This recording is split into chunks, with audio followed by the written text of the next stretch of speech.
ఎంత టేస్ట్గా ఉంటుంది చూడండి. ఆవు నెయ్యి వేరు, ఆవు పాలు వేరు, ఆవు మజ్జిగ వేరు. అవి శ్రేష్టమైన ప్రియమైన వాళ్ళ గేద కంటే శ్రేష్టమైనవి. దేవుడు చూడండి ఎంత గొప్ప కార్యం చేసేవాళ్ళు. ఆవు మజ్జిగను, గొర్రె మేకల పచ్చి పాలను, కాగబెట్టినవి కాదు, కాగబెట్టిన పచ్చి పాలను, గొర్రె మేకల పిండడం తాగడమే. వాళ్ళకి ఎంత శక్తి ఉంటుంది, ఎంత బలం ఉంటుంది ఒకసారి గమనించండి. తర్వాత చూడండి, గొర్రె పిల్లల క్రొవ్వును, బాషాను పొట్టేళ్లను, మేకలను, గోధుమల మెరకల సారమును దేవుడు ఎంతగా విస్తరం. ఎవరికి? బానిసలండి. బానిస బ్రతుకుతాం, తినేదానికి తిండి లేక పోయి బానిసలుగా మారినారు. వాళ్ళని దేవుడు అంతటి స్థితిలోనికి, అంతటి అభివృద్ధిలోనికి, అంతటి విస్తరణ వారికి కలుగు చేసి ఆ స్థితిలో దేవుడు పెడితే తర్వాత చూడండి ఏం చేసి 15 వచ్చి ఇప్పుడు చూడండి, జాగ్రత్త చదవండి. యెషూరును ఏం చేశాడంట? క్రొవ్విన వాడుగా మార్చబడ్డాడంట. తర్వాత ఏం చేశాడంట? కాలు జాడిస్తూ ఉన్నాడంట. ఆ తర్వాత చూడండి, తర్వాత దేవుడు నీవు క్రొవ్వి ఏంటంట బలిసి ఏమయ్యాడంట?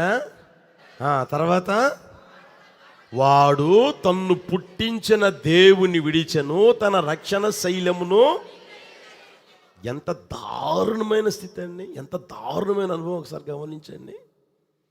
అరే నేను ఐగుప్తులో ఉన్నానే, ఐగుప్తులో ఉన్నప్పుడు తినేదానికి తిండి లేదే, ఉదయం లేచి సాయంత్రం దాకా కష్టపడి అంతసేపు కూర్చుంటే లే తొక్కు, త్వరగా మొయ్యి, త్వరగా రా, ఇటుకలు త్వరగా చేయి, లెక్క అప్పగించాలి సాయంత్రానికి అని చెప్పి. ఇన్ని ఉన్నాయా లేవా? చూడండి బైబిల్ మీరు చూడండి, కావాలంటే అన్ని ఉన్నాయా? ఇప్పుడు నడుస్తూ వస్తున్నారు మినరల్ వాటర్, నడుస్తూ వస్తున్నారు మధురంగా మారిపోయింది, నడుస్తూ వస్తున్నారు ఆకాశం నుంచే మన్నా.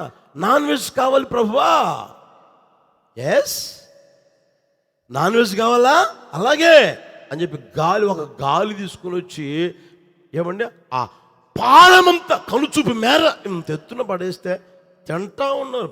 ఏమి పూర్తిగా ఉడకించినట్టు అనిపించడం నాకు. ఇప్పుడు కూడా మీరు అటు పోతే హాఫ్ బాయిలే, మనమే అంతా ఉడకబెట్టుకొని చెత్త తినేది మనమే. హలో, హాఫ్ బాయిల్ నేర్చుకోండి.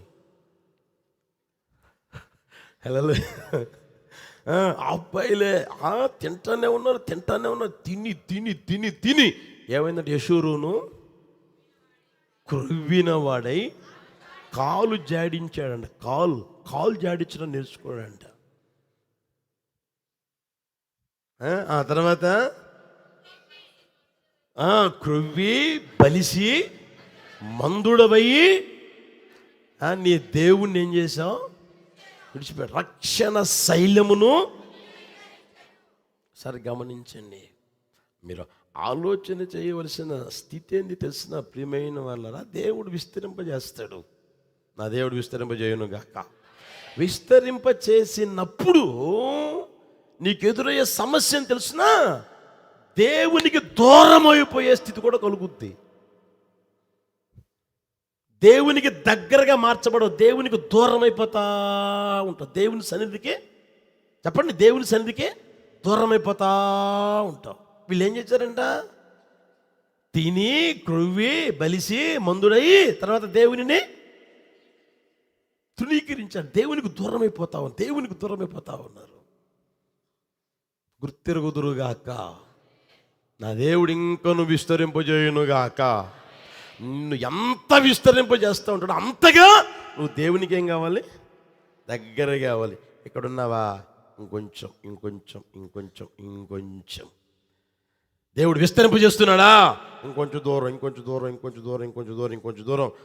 పూర్తిగా విడిచిపెట్టి ఆ స్వభావం నీకు రాకూడదు. మందిరానికి రాని స్వభావం నీలో కనిపించకూడదు. ప్రియమైన వాళ్ళారా, ఈరోజు చాలామంది చూడండి, ఏమీ లేనప్పుడు చేతులు కట్టుకొని ఎట్టు వచ్చి అన్నా అన్నా అన్న, ఏంట్రా ఏమైందిరా, ఇంట్లో పరిస్థితి ఏం బాగోలేదన్నా, ఏమైందిరా అన్న, తిండి గింజలు కూడా కష్టమైపోయినాయి అన్న, పని కూడా దొరకట్లేదన్న, అదన్నా ఇదన్నా, ప్రార్థన చేయండి అన్నా. ప్రార్థన సేవకుల దగ్గరికి వస్తేవి, ఏదో సేవకులు ఏదో ప్రార్థన చేశా, దేవుడు ఏదో కనికరించా, దేవుడు ఏం చేశాడు, మార్గాలు నోరు తెరవండి.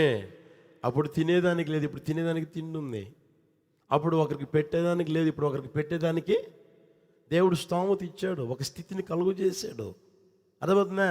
అప్పుడు నలుగురు దగ్గర అడుక్కు తినేవాడు ఇప్పుడు నలుగురికి చెప్పండి పెట్టే స్థితి ఇచ్చాడు. దేవుడు విస్తరింపజేస్తా వచ్చాడు, దేవుడు నిన్ను గణపరుస్తూ వచ్చాడు, దేవుడు నిన్ను దీవిస్తూ వచ్చాడు, విస్తరింపజేస్తా వస్తే ఉద్యోగం లేని నీకు ఉద్యోగం ఇస్తే, వ్యాపారం లేని నీకు వ్యాపారం ఇస్తే, పిల్లలు లేని నీకు పిల్లలు ఇస్తే, ఏమండి ఏది లేదు లేదు అనుకుంటున్నావు అన్నీ దేవుడు ఒక్కొక్కటికి ఇస్తే నీకు దేవుడు ఎక్కువైపోయాడా? దానికి కారణం ఏంటి? అక్కడేమన్నా తిని, నేను అనకూడదేమో, తిని కురువి ఏమంట నోరు తెరవండి. దేవుడు అంత మాట మోసే ద్వారా పలికిచ్చాడంటే ఒకసారి ఆలోచన చేయండి. జాగ్రత్త ప్రియమైన వాళ్ళ చేతులకి దండం పెడుతున్నా, మీకు పలుమాలు చెప్తాను, మీకు కాళ్ళు పట్టుకోమన్నా పట్టుకుంటా, కడగమన్నా కడుగుతా, నాకు అందులో ఏ సందేహం లేదు, అందులో సిగ్గుపడేది కూడా ఏమీ లేదు. మీరు బాగుపడితే నాకు చాలంతే. హల్లెలూయా. మీరు దినదినం విస్తరించుదురుగాక, దినదినం అభివృద్ధి పదంలో ఉందురుగాక, క్రమముగా ఏమండి రోజు రోజుకి విస్తరించుదురుగాక.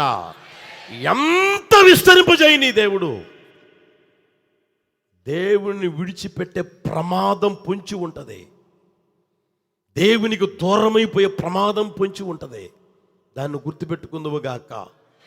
రోజు చూడండి, నీ దగ్గర తినేదానికి లేనప్పుడు ఎంత తగ్గింపు ఉన్నది, తినేదానికి లేనప్పుడు ఎంత విధేయత కలిగి జీవిస్తూ ఉన్నావు, ఎంతగా దేవుని స్తుతిస్తూ ఉన్నావు, లేనప్పుడు ఎంతగా స్తుతించావు, లేనప్పుడు ఎంతగా ప్రార్థన అంటే ఆసక్తి చూపావు, లేనప్పుడు ఎంతగా మందిరం అంటే ఆసక్తి చూపావు, సేవకులంటే ఆసక్తి చూపావు.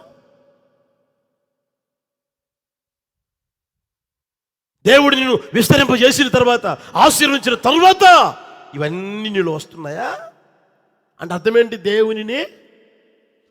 దేవుని తృణీకరించే స్వభావం, దేవుని విడిచిపెట్టి ఆ స్వభావం ఒకవేళ నీలోకి వచ్చిందేమో, యేసు నామములో తొలగిపోవునుగాక, యేసు నామములో నిర్మూలమైపోవునుగాక. దేవుని ద్వారా ప్రియమైన వాళ్ళ దీవించబడిన తర్వాత, ఆశీర్వించబడిన తర్వాత, విస్తరింపబడిన తర్వాత, ఏనా ఆదివారం మందిరంలో కనిపించలేదు, డ్యూటీ అన్నా, ఏంటంట డ్యూటీ అన్నా, వాళ్ళు ఫోన్ చేసి వీళ్ళు ఫోన్ చేసి అసలు వదిలిపెట్టట్లేదన్నా. ఇంతకుముందు ఖాళీగా తిరిగావుగా, ఈగలు కొట్టుకుంటున్నావుగా, ఈగలు తోలుకుంటున్నావుగా, అప్పుడు కనిపిస్తలేదా నీకు?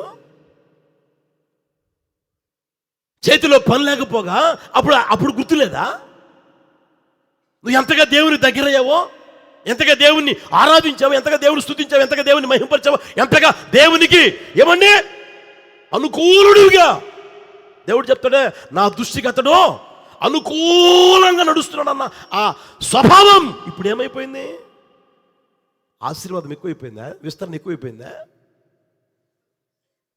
జాగ్రత్త ప్రియమైన వాళ్ళరా, జాగ్రత్త అని వ్యక్తిగా దేవుడు ఎంతైనా మనల్ని విస్తరింపజేయునుగాక. మనం ఎక్కడ ఉండాలి? ఆయన దగ్గర ఉండాలి. ఆయన్ని విడిచిపెట్టే స్వభావం, ఆయనకు దూరం అయిపోయాయి, అది ఉద్యోగం కావచ్చు, వ్యాపారం కావచ్చు, లేదా చేతికి పని కావచ్చు, ఇంకొకటి ఏదైనా కావచ్చు, తీసిపడేసి నీలో లేకుండా పోవునుగాక. అర్థమవుతుందా? అది ఏదైనా కావచ్చు, దేవునికి దూరం చేసి ఏది నీలో ఉండకూడదు. నీకు అవసరమైంది ముందెవరో? దేవుడు యేసయ్య. హల్లెలూయా. అట్టి కృప ప్రభు అనుగ్రహించునుగాక. హల్లెలూయా. ఇప్పుడు దేవుడు దీవించాడు, ఆశీర్వించాడు, దేవుని పరిచయం కూడా కనిపిస్తుంది. అర్థమవుతుందా? దేవుని పని చేద్దాం, దేవుని పని చేద్దాం అన్న ఆలోచన కూడా ఉండదు.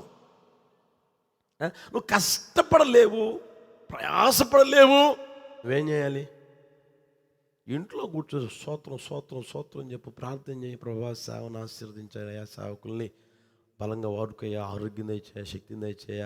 మా ప్రాంతం నశించిపోయి ఎంతోమంది ఉన్నారయ్యా, కళ్ళ ముందు చూస్తున్నానయ్యా. నా నోరు ఎంతోమందితో మాట్లాడుతుంది కానీ అయ్యా నీ గురించి చెప్పలేకపోతాను, చెప్పి ఆ కృప దయచేయి, ఈ ప్రాంతాన్ని రక్షించండి అని ఆ ప్రార్థన చేయలేరా? ప్రార్థన చేయలేరా? మోకరించలేకపోతే కూర్చొని చేయలేరా?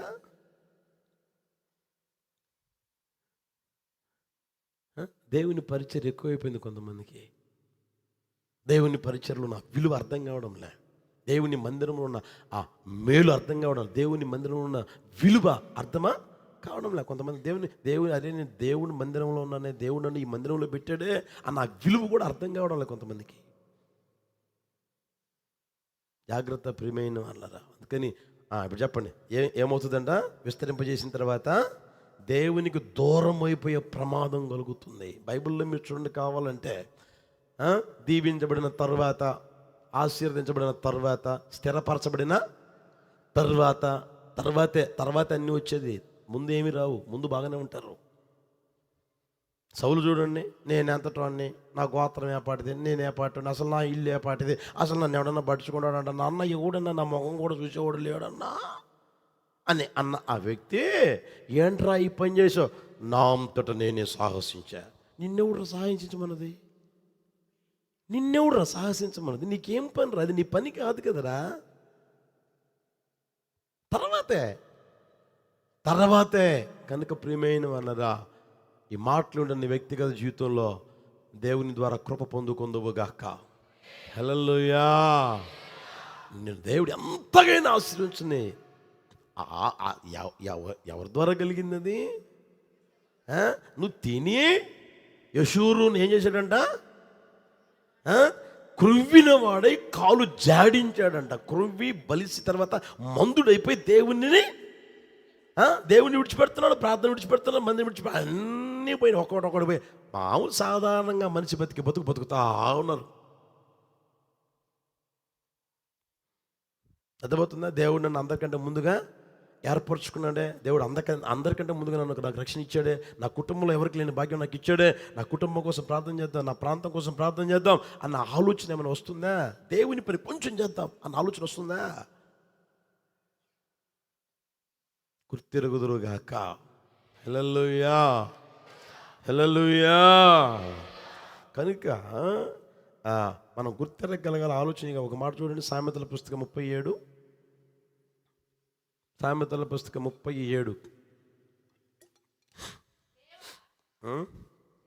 దేవా, నేను నీతో 2 మనవులు చేసుకొని ఉన్నాను. నేను చనిపోకముందు వాటిని నాకు అనుగ్రహించుము. వ్యర్థమైన వాటిని, అబద్ధమును ఉంచుము. పేదరికమునైనను ఐశ్వర్యమునైనను నాకు దయచేయకము. ఆ మాట గమనించిన అక్కడ, పేదరికమునైనను, గట్టిగా చెప్పండి అందరూ, నాకు పేదరికం వద్దు, నాకు ఐశ్వర్యము వద్దు. ఏం సొలొమోనా, ఏమైంది సొలొమోనా, ఏమైందిరా నీకు? నేనే ఇచ్చాను కదరా నీకు ఐశ్వర్యం అనుభవించమని చెప్పాను కదా అంటే, అయ్యా ఐశ్వర్యం నా జీవితాన్ని దారి తెప్పేటట్టు చేసిందయ్యా, నా జీవితాన్ని సర్వనాశనం చేసిందయ్యా. ఆ ఐశ్వర్యాన్ని చూసుకుని నా బతుకిలా మారిపోయిందయ్యా. ఆ ఐశ్వర్యాన్ని చూసుకుని నా దగ్గరికి అందరూ ఎగబడి వచ్చేసేసారయ్యా. నేను పిల్లనెత్తా అని వచ్చారు కదా అని చెప్పేసి అందరినీ చేసుకున్నానయ్యా. ఈ చివరికి నేను విడిచిపెట్టి ఆ దరిద్రపు దౌర్భాగ్యం బ్రతుకు నాకు కలిగిందయ్యా. అందుకని నాకు ఐశ్వర్యం వద్దు. చెప్పండి గట్టిగా, నాకు పేదరికం వద్దు, ఐశ్వర్యం వద్దు. ఐశ్వర్యం వస్తే దేవుడు ఎవడంటానేమో అని నేను అనకూడదయ్యా. పేదరికం వస్తే ఏడన్నా దొంగతనం చేసి నీ నామానికి అవమానం అయ్యేవుతాయా? నాకు తగినంత మాత్రం నాకు దయచేయి. హల్లెలూయా, హల్లెలూయా. కనుక ప్రియమైన వాళ్ళరా, దేవుడు మనల్ని టెస్ట్ చేస్తూనే ఉంటాడు, విస్తరింపజేస్తూనే ఉంటాడు. హల్లెలూయా. సాతానుగాడు కూడా ఏం చేస్తాడు? వాడు కుయుక్తి పనులు బైబిల్లో ఉంది కదా, పవిత్రురాలైన కన్యకగా నేను మిమ్మును యేసయ్యకి క్రీస్తుకు సమర్పించి తిని గాని, ఒక్కడే పురుషుని క్రీస్తుకు సమర్పించి తిని గాని హవ్వను తన కుయుక్తి చేత సర్పము మోసగించినట్లు మీలో కూడా ఎవరైనా మోసగించబడి క్రీస్తు ఎడలను సరళత నుండి పవిత్రత నుండి ఎట్లయినా తప్పిపోతారేమోనని భయపడతా ఉన్నాను రా బాబు. నేను భయపడతా ఉన్నాను రా. హల్లెలూయా. కనుక ప్రియమైన వాళ్ళరా, మందిరానికి వస్తూ ఉన్న మీరు నా దేవుని ఆశీర్వాదం మెండుగా అనుభవింపజేయునుగాక, మెండుగా విస్తరింపజేయునుగాక. ఎంతగా నువ్వు విస్తరిస్తూ ఉంటావో అంతగా ఎక్కడికి రావాలి చెప్పండి? దేవునిని విడిచిపెట్టిపోయే ప్రమాదం వస్తుంది. వాడు అలా చేస్తాడు. అంత బిజీ బిజీ బిజీ షెడ్యూల్ చేస్తాను నీకు, అర్థమవుతుందా? అంత బిజీ బిజీ షెడ్యూల్ చేస్తాను నీకు, అర్థమవుతుందా? ఆదివారం కనిపించలేదు బిజీ, బుధవారం కనిపించలేదు బిజీ, శనివారం కనిపించలేదు బిజీ, తర్వాత గురువారం కనిపించలేదు. చెప్పండి అన్న, మీ ప్రాంతంలో కూటమి పెట్టాం కదన్నా, అక్కడే కదా ఇంటి పక్కన కూటమి పెట్టాం. బిజీ బిజీ అంటే మీకు చెప్పాను కదా, ఏంటది? Buried under Satan's yoke. గుర్తుపెట్టుకోండి, బరీడ్ అండర్ సాటాన్స్ యోక్. నేను బిజీగా ఉన్నానన్నా, బిజీగా ఉన్నానండి. ఇంకా అదే కారణంగా అంతకంటే బిజీ ఉంది ఈ రోజుల్లో. దేవుని పనులు ఏమైనా బిజీగా ఉన్నావా?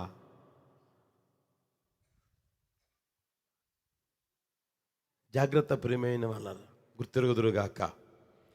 సాతానుగాడు చూడండి, యేసయ్య దగ్గరికి వచ్చి లోకమంతా చూపించాడు. ఇదిగో ఇవన్నీ నీకు ఇచ్చేస్తా, నమస్కారం. దాన్ని ఒక్కసారి ఇట్లా పెట్టు చాలు.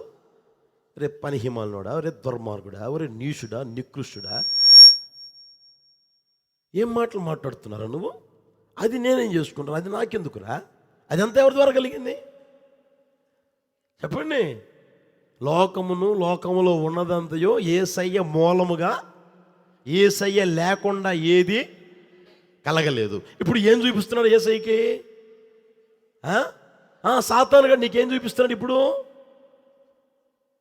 సాతానుగా నీకేం చూపిస్తున్నాడు? లోకాన్ని చూపిస్తాడు. ప్రియమైన వాళ్ళరా, దా నా దగ్గరికి రా, ఇదిగో బాగా వ్యాపారం చేయి, బాగా అభివృద్ధి పొందుతావు, బాగా విస్తరించబడతావు అని ఆ ముగ్గులోకి తింపుతున్నాడు. తర్వాత నేను సర్వనాశనం చేస్తున్నాడు, దేవునికి దూరం అయిపోయి చేస్తున్నాడు. వాడు చేసే పని అదే, దేవునికి దూరం అయిపోయి చేస్తున్నాడు. ఈరోజు చూడండి, చాలామంది జీవితాలు చూడండి, ఎవరైనా కావచ్చు, సేవకులు కావచ్చు, విశ్వాసులు కావచ్చు, వచ్చిన కొత్తల్లో ఎంత ఆసక్తిగా ఉంటారో, ఎంత ఏమంటే దేవుడు అంటే, దేవుని సన్నిధి అంటే, దేవుని దగ్గర ఉండడం అంటే ఎంతగా పురికొల్పబడతా ఉంటారు. కొంచెం రోజులు గడుస్తూ ఉంటాయి, అంతే. రోజులు గడిచే చాలు. అర్థమవుతుందా? బాస్కెట్లో కూర్చొని ప్రార్థన చేస్తాను. నిన్నగాక మొన్న వచ్చిన సేవకి, నిన్నగాక మొన్నే తిప్పి కొడితే 3 సంవత్సరాలు, 5 సంవత్సరాలు కాల, 6 సంవత్సరాలు కాల, బాస్కెట్లో వేసి కూర్చొని అంటున్నాను. ఏమనుకోమాకండి అమ్మా, కొంచెం బుద్ధి మార్చుకున్నా. బాస్కెట్లో వేసి కూర్చొని ఇట్లా ఇప్పుడేటి తగలబడితే తర్వాత రోజుల పరిస్థితి ఏందో నేను ఇప్పుడు సంగతి చూడను, ఫ్యూచర్ని చూస్తా. హల్లెలూయా, హల్లెలూయా. అందరి సంగతి చెప్తున్నా, ఒకరి సంగతి కాదు. సేవకు వచ్చి ఎంతకాలం అయింది? నువ్వు వచ్చి వయసు ఎంత? నీ అనుభవం ఎంత?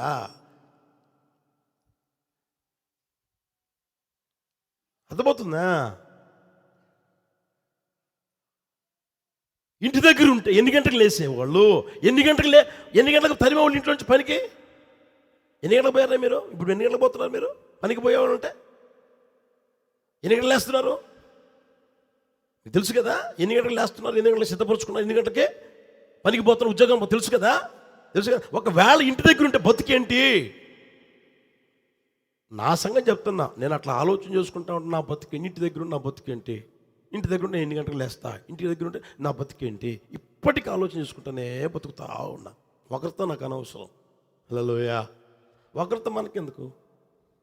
యేసు ప్రభు వాళ్ళని గురించి నన్ను అడుగుతాడు, నన్ను గురించి వాళ్ళని అడుగుతాడా? అర్థమవుతుందా? యశూరుని ఏమైందంట? యశూరుని ఏమయ్యాడంట?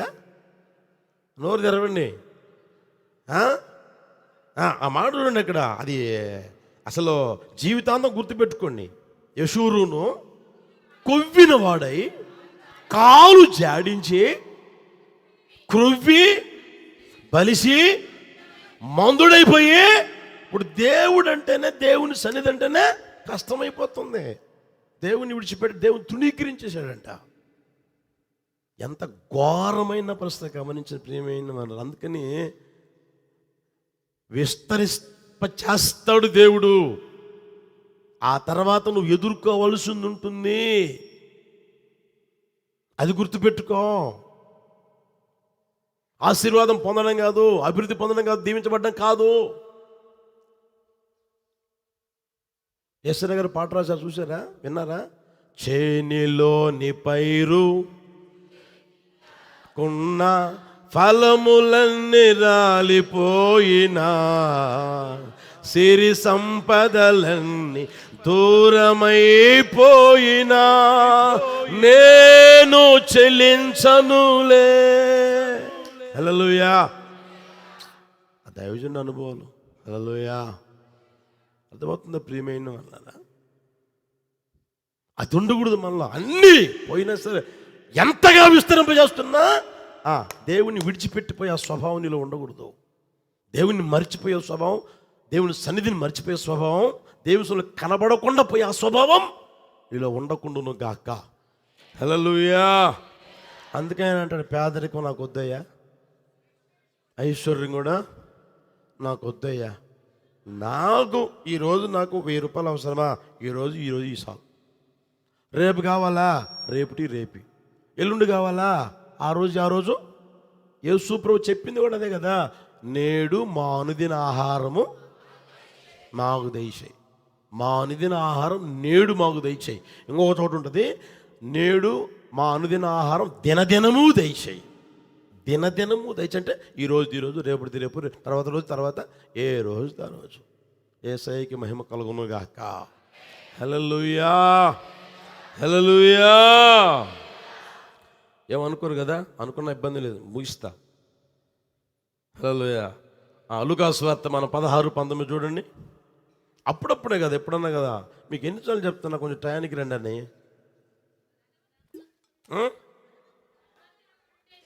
చదవండి, తొందర ఏం లేదు, చదవండి. ఒకవేళ లేట్ అవుతుంది అనుకుంటే వెళ్ళిపోవచ్చు, ఇబ్బంది పడొద్దు. నేను చెప్తున్నాను కదా, మీకు లేట్ అవుతుంది అనుకుంటే మీ టయానికి మీరు వెళ్ళిపోండి.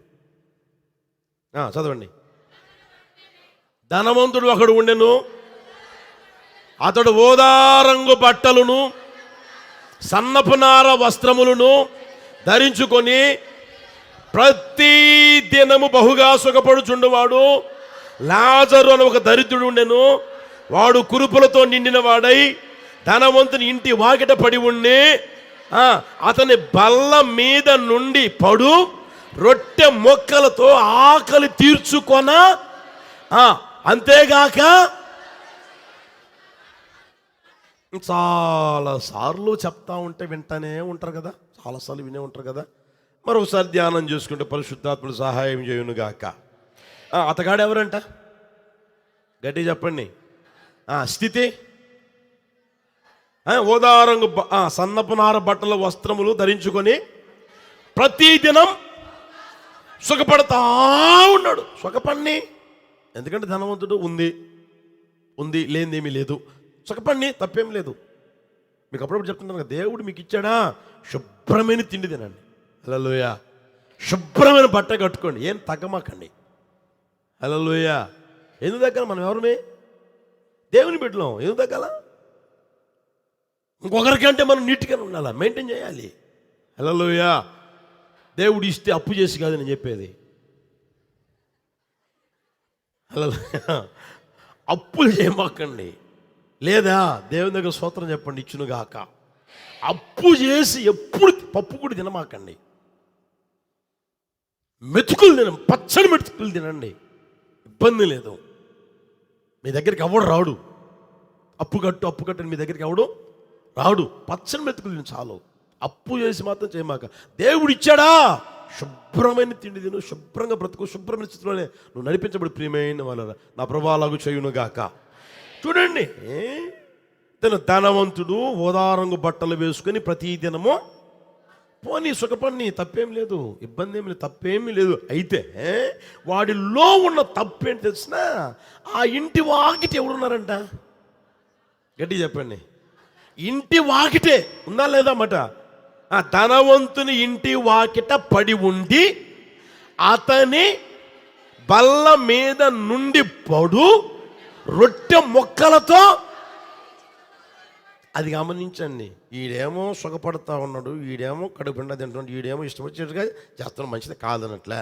అరే ఆ ఇంటి వాకిటే ఉన్నాడు ఎవరో దరిద్రుడై ఉండి తినేదానికి లేక, కట్టుకునేదానికి లేక, ఓ ప్రక్క ఆరోగ్యం లేక, కుక్కలు వచ్చి కురుపులు నాకుతూ ఉంటే బాధపడుతూ వేదన పడుతూ కళ్ళ మీద నీళ్లు పెట్టుకొని ముఖమంతా ఒక రకంగా చేసుకొని, ఏంటి నా బతుకు, ఏంటి నా పరిస్థితి, ఏంటి నా పరిస్థితి, నేను బాగుపడతానా లేదా, నాకు ఆరోగ్యం కలుగుతుందా లేదా, శుభ్రమైన తిండి తిందాం అనుకుంటే నా చేతులు చిల్లిగవా లేదే అని బాధపడతా అతగాడు వెళితే ఆ పైనుంచి పడే, చెప్పండి గట్టిగా, రొట్టె మొక్కలు తీసుకొని తింటా కాలం గడుపుకుంటా ఉన్నాడంట.